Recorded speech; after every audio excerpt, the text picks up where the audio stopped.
আমার মনে হয় আমি এখান দিয়ে এসে সবচেয়ে বড় ভুল করে ফেলেছি, কারণ সামনের অবস্থাটা তো আপনারা দেখতেই পারছেন। চলুন ব্লগটা আপনাদেরকে শুরু থেকে বলি। আসসালামু আলাইকুম, কেমন আছেন আপনারা? আশা করি অনেক ভালো আছেন। প্রথমেই তোমাদেরকে জানিয়ে দিই, যারা আমার ইউটিউব চ্যানেলটা সাবস্ক্রাইব করে দিয়েছো তাদেরকে জানাই আমার তরফ থেকে থ্যাংক ইউ সো মাচ। আর যারা এখনো করনি তাড়াতাড়ি তোমরা একটা সাবস্ক্রাইব করে দাও তোমাদের এই ছোট্ট ভাইটাকে, প্লিজ। আমি জানি তুমি করে দিবে।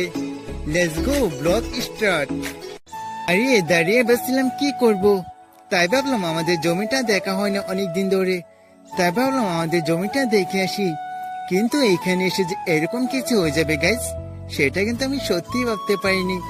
দেখতেই পারছেন সামনের রাস্তাটা এরকম অবস্থা, তাই ভাবলাম এখান দিয়ে হয়তো আমি যেতে পারবো না।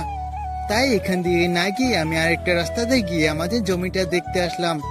আসলে দেখুন, জমিটা অনেক সুন্দর হয়েছে। তারপরে আমাদের জমিটা দেখার পর এইখান দিয়ে দেখি সে মাদ্রাসায় যাচ্ছে।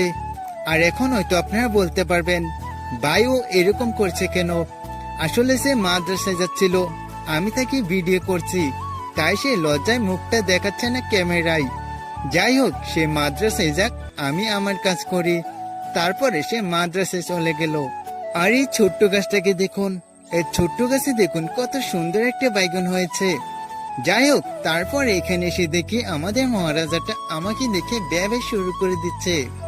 এইদিকে মালটাকে দেখুন, এই মালটা এরকম রোদ দিয়েছে, যার জন্য ব্লগ গুলো বানাতে আমার আরো বেশি কষ্ট হচ্ছিল। যাই হোক, সে তো তার কাজ করবেই, তাই না? তারপরে আমি আমাদের পাগড়েতে মাছ মারার জন্য চলে আসলাম।